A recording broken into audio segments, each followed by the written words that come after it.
Hello all my dear viewers, very warm welcome in my YouTube channel English junction by J. तो आज हम जानेंगे दिसंबर CTET के बारे में। काफ़ी बच्चों के बीच में जिज्ञासा है कि सीटेट दिसंबर में क्या होगा, सिलेबस चेंज होगा, फॉर्म कब भरेंगे, नोटिफिकेशन कब आएगी, एग्जाम डेट क्या होगा, या फिर पासिंग मार्क्स क्या है, नेगेटिव मार्किंग होगी कि नहीं, ऑफलाइन या ऑनलाइन एग्जाम कैसा होगा, सिलेबस क्या होगा और तैयारी कैसे करें। तो ये सारे सवालों के जवाब आज हम जानेंगे इस वीडियो में। तो जैसे कि मेरा जो है, मैं अपना बताती हूँ आपको। मेरा सीटेट बोथ पेपर एक ही बार में क्वालिफाई हो गया था।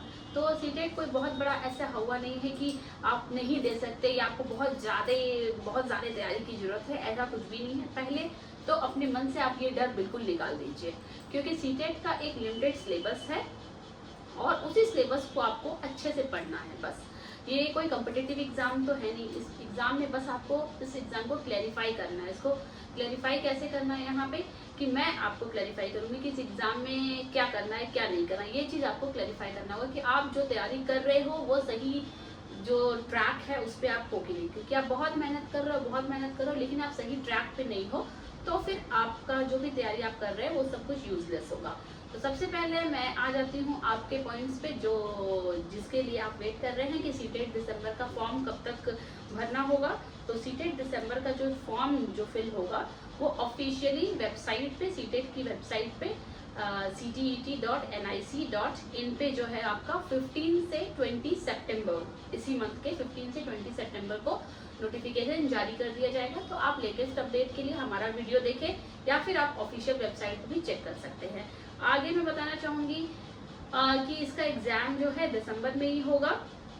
मिड दिसंबर तक इसका एग्ज़ाम हो जाएगा, इसका डेट क्लैरिफाई हो जाएगा।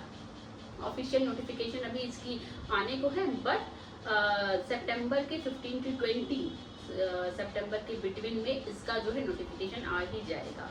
आगे हम बात करेंगे कि सीटेट एग्ज़ाम का जो पासिंग मार्क्स है उसमें काफ़ी फ्लक्चुएशन होता है, बट इन्होंने एक स्टैंडर्ड पासिंग मार्क्स जो है फिक्स करके रखा हुआ है, जो कि आपके ओबीसी, एससी, एसटी, अदर जो कैटेगरी है उनके लिए है 82 है, और जनरल कैटेगरी के लिए जो है 90 मार्क्स है।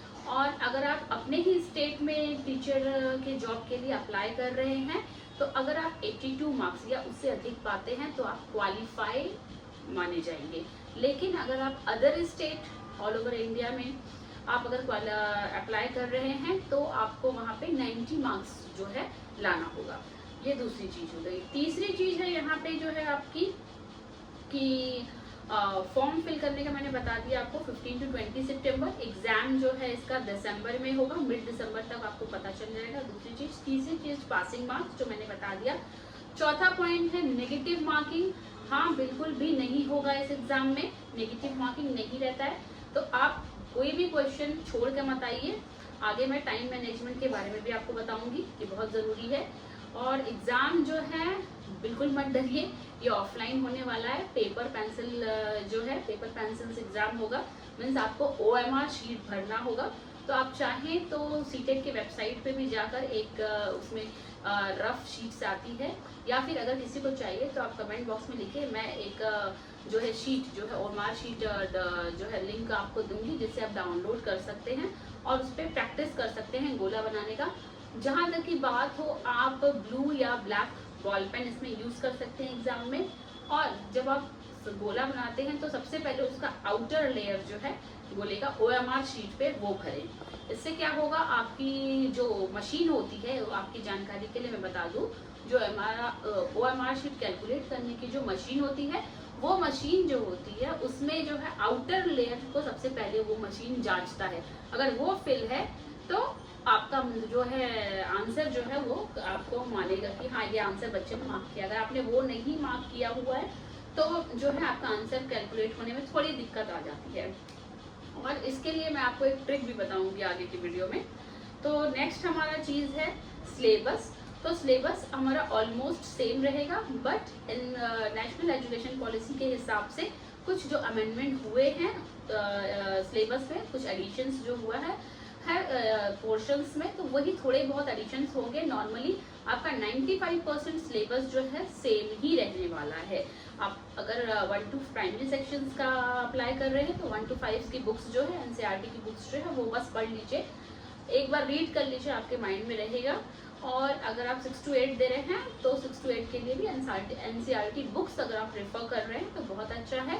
और जो हमारा नेक्स्ट टॉपिक है कि तैयारी कैसी करें, तो तैयारी आपकी बहुत तगड़ी होनी चाहिए। तगड़ी इन द सेंस बहुत ज़्यादा, उसमें ये नहीं कि 8 घंटे 10 घंटे आप तैयारी कर रहे हो। इसका मतलब है आप कोई भी ऑनलाइन डाउनलोड कर लीजिए, जो पेपर्स होते हैं प्रीवियस ईयर के पेपर्स, उसे बस आप सॉल्व कर लीजिए। और उससे रिलेटेड जो कंटेंट बार बार पूछा गया या जो कंटेंट प्रीवियस ईयर के पेपर्स में है उसका जो बेसिक नॉलेज जो है वो आप नेट से ले लीजिए, नोट्स नेट्स पे बहुत रहते हैं उससे ले लीजिए, या फिर अगर आपको मुझसे चाहिए तो मेरा खुद पर्सनल बनाया हुआ नोट्स भी रखा हुआ है, वो भी मैं आपको जो है लिंक दे सकती हूँ। अगर आपको नोट्स चाहिए तो प्लीज़ कमेंट बॉक्स में लिखिए, मैं उसका लिंक दे दूँगी, आप उसे कॉपी प्रिंट आउट कर सकते हैं उस नोट्स को। और दूसरी चीज़ है कि अगर आप प्रीवियस ईयर का पेपर यहाँ लगा लेते हैं तो मैं लिख के दे देती हूँ कि आपका 90 तो आ ही जाएगा, पासिंग मार्क्स आ ही जाएगा, पास हो जाओगे। प्रीवियस ईयर का पेपर बहुत जरूरी है, मैंने भी जो है प्रीवियस ईयर का पेपर ही लगाया था, तो उसे अगर आप लगा रहे हो तो कोई ज़रूरत नहीं है मतलब आप अलग अलग से बुक खरीद रहे हो, इतना पॉसिबल नहीं रहता, क्योंकि अभी सितंबर में फॉर्म आ जाएगा फिल करने के लिए। अक्टूबर नवंबर दिसंबर आपके पास अभी सिर्फ 2 से 3 महीने बचे हुए हैं, और जो आपकी तैयारी है वो आपकी जो है स्टेप वाइज होनी चाहिए। मतलब पहला स्टेप आप डिटेल में स्टडी करो, उसका नोट्स बना लो आप, अगर आपके पास टाइम ज़्यादा है अभी आप कर सकते हो तो उसका एक शॉर्ट नोट्स तैयार करिए। दूसरा स्टेप जो है जो आपके सब्जेक्ट वाइज, जैसे कि फर्स्ट पेपर में सीडीपी है, आपका मैथ्स है, उसमें कैलकुलेशन चाहिए, तो मैथ्स में क्या है आपका 15 मार्क्स आपका थ्योरेटिकल रहेगा, 15 प्रैक्टिकल रहेगा। तो जिन लोगों का मैथ्स में थोड़े वीक है, नहीं उतनी पकड़ है मैथ्स में, तो 1 to 5 में ही मैथ्स रहेगा। अगर आप मैथ्स सब्जेक्ट 6 to 8 में मैथ्स के टीचर नहीं हो तो 1 to 5 के लिए आपको अगर दोनों पेपर क्लियर करना है आपको एक ही बार में, तो 1 to 5 का जो मैथ्स है उसमें आपको ज़्यादा टेंशन लेने का जरूरत नहीं है, हल्का आप पढ़ लेते हो, हल्की नॉलेज जो बेसिक नॉलेज होती है वही नॉलेज आपको चाहिए यहाँ पे। तो बेसिक नॉलेज के बाद आपका 15 तो आपका थ्योरेटिकल आएगा, तो जो पेडागॉगीज होते हैं वो पढ़ लीजिए आप सारे सब्जेक्ट में। अब जैसे कि सीडीपी है आपका, सीडीपी बोथ पेपर्स में है, फर्स्ट और सेकंड में, तो अगर आप पहले पेपर की तैयारी कर रहे हो तो दूसरा पेपर भी आपका सॉल्व हो जाएगा। और मैं एक एक्स्ट्रा ट्रिक देना चाहती हूँ कि कुछ लोगों को इंग्लिश में बहुत प्रॉब्लम होती है, तो वो क्या कर सकते हैं, जब आप प्रीवियस ईयर का पेपर डाउनलोड करोगे या कहीं से आप प्रिंट आउट निकालते हो तो आप देख सकते हो कि जो प्रीवियस ईयर का पेपर है उसमें जो इंग्लिश वाला सेक्शन है, अनसीन पैसेज छोड़कर बाकी जो पेपर होता है वो ऑलमोस्ट सेम रहता है, इंग्लिश और हिंदी वाला। तो लैंग्वेज 1 इंग्लिश और हिंदी आपको चूज करना रहता है, तो वो दोनों लैंग्वेजेस जो होता है सेम रहता है, ऑलमोस्ट सेम रहता है। तो अगर आपको कोई क्वेश्चन इंग्लिश में प्रॉब्लम हो रही है, पढ़ने में नहीं समझ में आ रहा है क्वेश्चन कि क्या लिखा हुआ है, तो आप वही सेक्शंस का हिंदी वाला पार्ट जो है क्वेश्चन पेपर में खोल के देख सकते हो, तो आपका कई डाउट यहाँ क्लियर हो जाएगा जब आप हिंदी में उस क्वेश्चन को पढ़ोगे, और आप उस क्वेश्चन को मार्क कर सकते हो, उसका आंसर लगा सकते हो पेपर में। तो अगर आप ये सारी ट्रिक अपनाते हो कि इंग्लिश आपने भरा हुआ है, लैंग्वेज तो चूज करना ही है, इंग्लिश या हिंदी या आपका अदर कोई लैंग्वेज है तो भी उसमें हिंदी वर्जन उसका रहता है, इंग्लिश और हिंदी का जो रहता है सेक्शंस, लैंग्वेज 1 लैंग्वेज 2, बस अनसीन पैसेज चेंज रहता है, लेकिन बाकी का जो क्वेश्चन रहता है ऑलमोस्ट सेम रहता है। तो आप इंग्लिश में, हिंदी में कुछ नहीं समझ में आ रहा है इंग्लिश मीडियम वाले बच्चे, तो वो इंग्लिश का खोल के देख सकते हैं, और इंग्लिश का नहीं समझ में आ रहा है हिंदी मीडियम वाले बच्चे, तो वो जो है हिंदी का खोल के देख सकते हैं। और कई बार नॉर्मली हमें होता है कि कुछ ऐसा वर्ड है जो नहीं समझ में आ रहा है हिंदी का, तो इंग्लिश पार्ट खोल के आप देख लीजिए। मैंने भी ये सारे ट्रिक जो है अप्लाई किया था अपने पेपर में।